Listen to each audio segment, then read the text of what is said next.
Bienvenue sur MEMA, méditation matinale avec l'apôtre Jean-Yves Mbouémé pour votre édification, votre baptisement, votre croissance dans la foi, mais également pour la victoire dans le règne spirituel.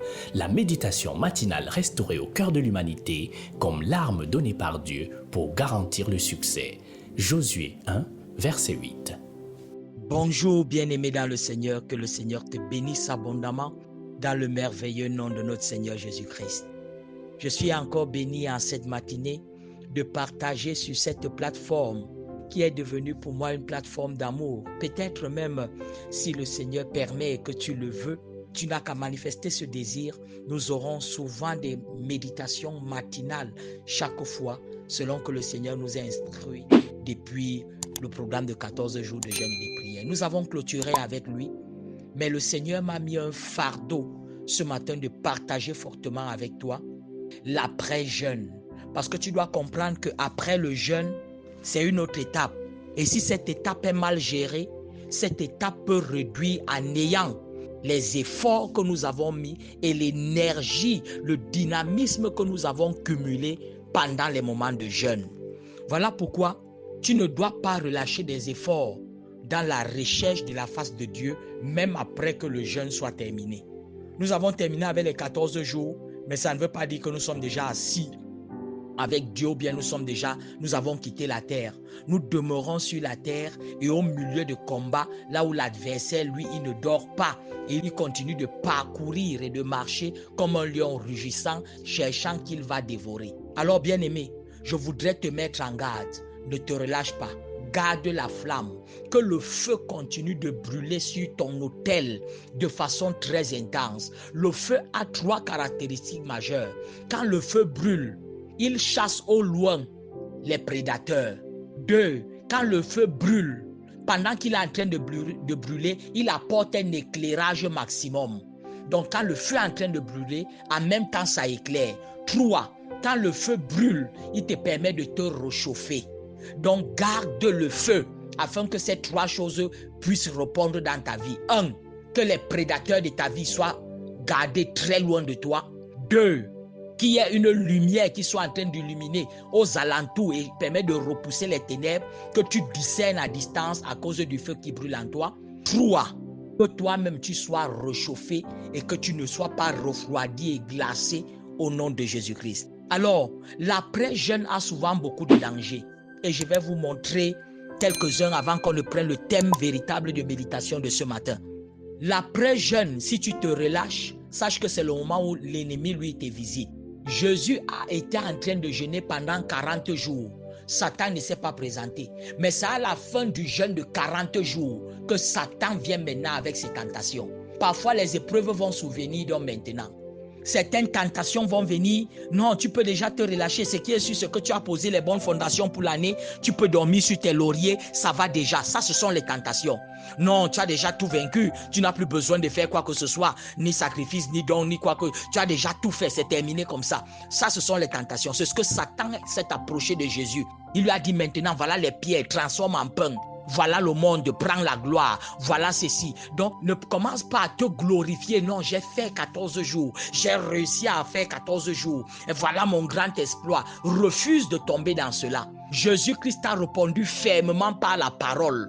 Et le diable s'est donc éloigné de lui. Donc, l'après-jeûne est un moment où le diable est aux aguets. Souvenez-vous aussi que David a fait la même chose. David, il a obtenu la victoire, il avait la grande victoire, mais après ça, il est parti rester chez lui pendant que les autres sont partis en guerre. Et vous savez, c'est là où une des grandes catastrophes s'est produite dans la vie de David. La Bible dit David était assis sur son balcon, le roi David, et c'est là où il a vu Bathsheba en train de se laver sur une douche là où il n'y avait pas de toit. Parfois, c'est après que tu as fait des efforts, que tu as accompli des grandes victoires, que tes véritables ennemis se montrent. Voilà que David est tombé avec Bathsheba et c'est devenu la plus grande douleur, l'une des plus grandes douleurs de la vie de David. Alors bien-aimé, ne te relâche pas même après le jeûne. Je te parle très sérieusement, ne te relâche pas. Parfois quand tu as vaincu un ennemi, c'est un autre qui se présente. ta victoire sur un ennemi t'introduit devant l'ennemi de la dimension supérieure de ta vie. Parce que chaque pilier de notre vie, il y a un ennemi qui se tient là-bas. Alors quand tu viens de vaincre le premier pilier ou bien le deuxième ou le troisième, peu importe dans quel pilier tu te trouves, dès que tu viens de vaincre, ça t'introduit dans le prochain palier. Donc le prochain ennemi t'affronte directement. Voilà pourquoi tu dois être prêt. Je vais vous donner cet exemple. David a tué l'ours. Après avoir tué l'ours, le lion s'est présenté. Il a tué le lion. Mais après avoir présenté le lion, c'est Goliath qui s'est tenu devant lui. Il a tué Goliath. Et après avoir tué Goliath, c'est Saül qui s'est présenté maintenant et qui a été l'ennemi pendant une longue période de la vie de David. Et quand Saül est parti, un autre ennemi s'est encore levé. Donc bien aimé, tu vois, tu viens d'abattre un ennemi, c'est sûr que c'est une victoire, mais le prochain qui occupe ton prochain niveau de gloire, tu dois le confronter encore. Alors, reste éveillé, reste dans le show, reste en force et tu vas avoir la victoire au nom de Jésus-Christ. Ce matin, le Seigneur nous donne une méditation qui m'a beaucoup béni et j'ai dit, non, je dois partager avec toi. Le thème de notre méditation, le bruit d'une pluie abondante. Le bruit d'une pluie abondante. Le bruit d'une pluie abondante. Bien-aimé, je suis en train d'écouter dans le règne spirituel le bruit d'une pluie abondante sur ta vie, le bruit d'une pluie abondante sur tes affaires, le bruit d'une pluie abondante sur ta carrière, le bruit d'une pluie abondante sur tes finances, le bruit d'une pluie abondante, je dis bien, sur ton foyer, au nom de Jésus-Christ. Je te parle en tant que prophète.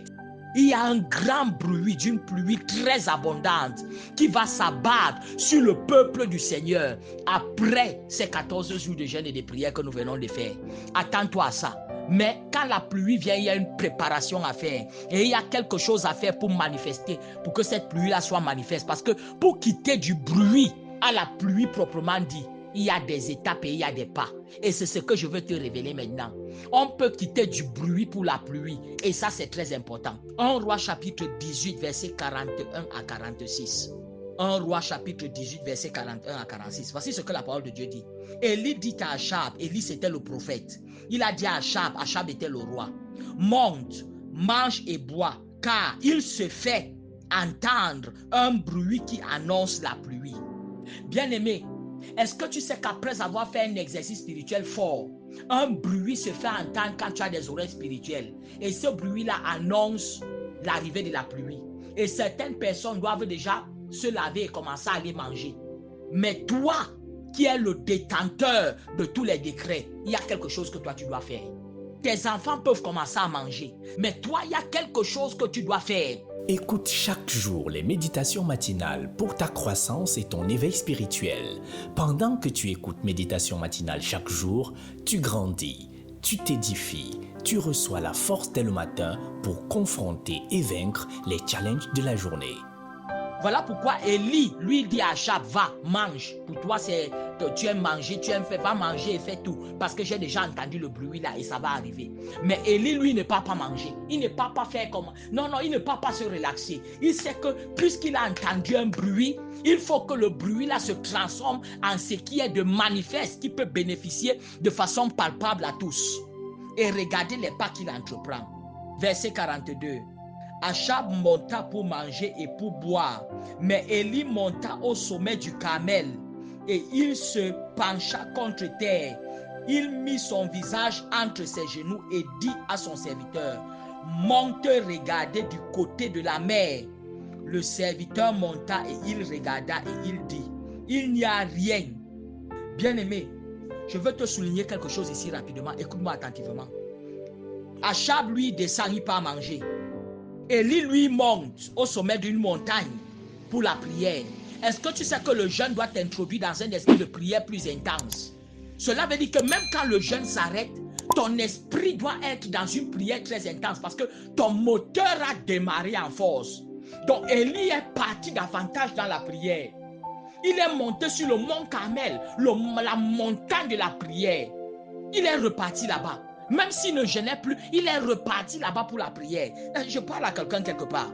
Et maintenant, il dit à son serviteur, toi, monte aussi sur telle montagne pour voir. Est-ce que tu sais que c'est le moment où tu dois commencer à dire, toi, ma soeur, toi qui m'avais donné ton sujet de prière pendant les 14 jours que tu voulais un enfant, va un peu vérifier si tu n'as pas un retard. Va voir s'il n'y a pas telle chose. Va voir si tes dossiers n'ont pas abouti. Va voir si on n'a pas relâché ton visa. Va voir si. Je t'envoie maintenant comme le prophète. Va voir. Je dis, je t'envoie comme le prophète.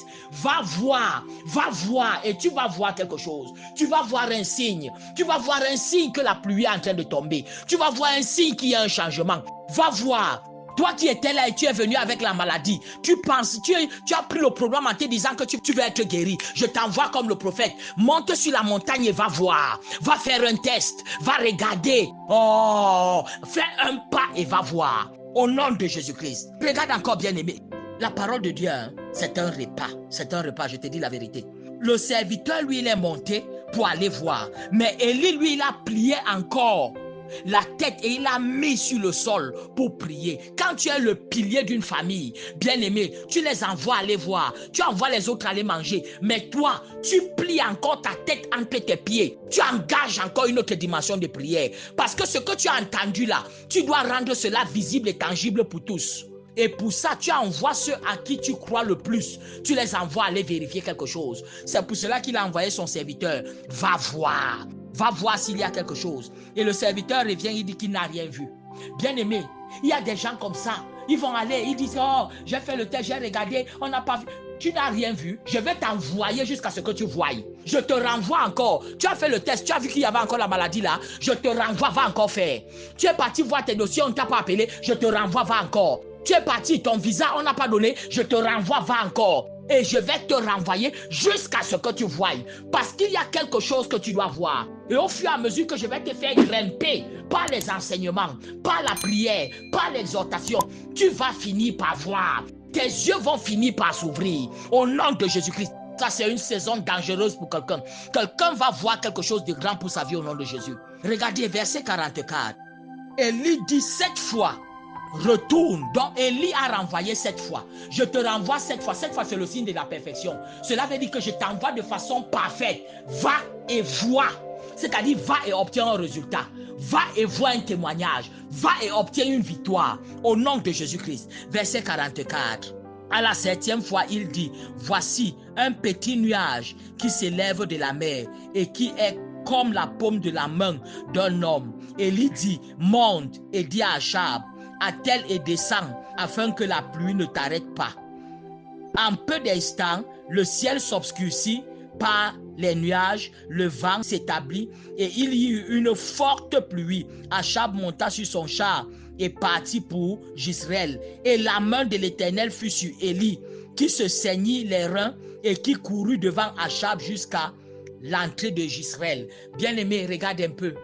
Il a renvoyé cet enfant. Va encore voir. Et celui-là, il est parti, il a dit, j'ai vu un petit signe, c'est juste un tout petit nuage qui ressemble à une main. Bien-aimé, le petit témoignage que tu es en train de vouloir mépriser là, c'est le signe du grand témoignage qui arrive. Oh, je te dis bien, les 100 francs que quelqu'un vient de te donner là, cet argent que tu viens d'obtenir, cette ouverture que tu viens d'obtenir, cette réponse que tu viens d'avoir, ça semble être petit, mais c'est le signe, oh, si tu peux lire spirituellement, c'est le signe que quelque chose de très grand est en train de venir vers toi. Dès que Élie a entendu ça, Élie a arrêté la prière. Est-ce que tu sais que moi-même, je suis en train d'arrêter ma prière parce que tu viens de me dire que tu as vu un petit signe. Et moi, je t'interprète le signe en te disant que la pluie est en train de venir, commence à courir. Donc, commence à faire tes bagages, tu voyages. Commence à faire tes affaires, tu viens d'être promu.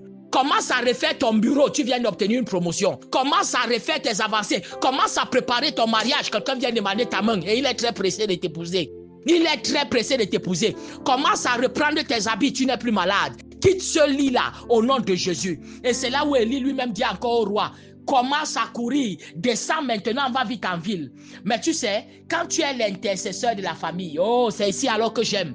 Quand tu es la personne qui porte tout le fardeau d'une famille, est-ce que tu sais que même quand les autres t'ont dévancé, ils ont commencé à manger avant, ils ont commencé à courir avant. La Bible dit au verset 46, que quand eux tous ils étaient partis, même son serviteur, Élie est resté donc porté maintenant et il s'est saigné les reins.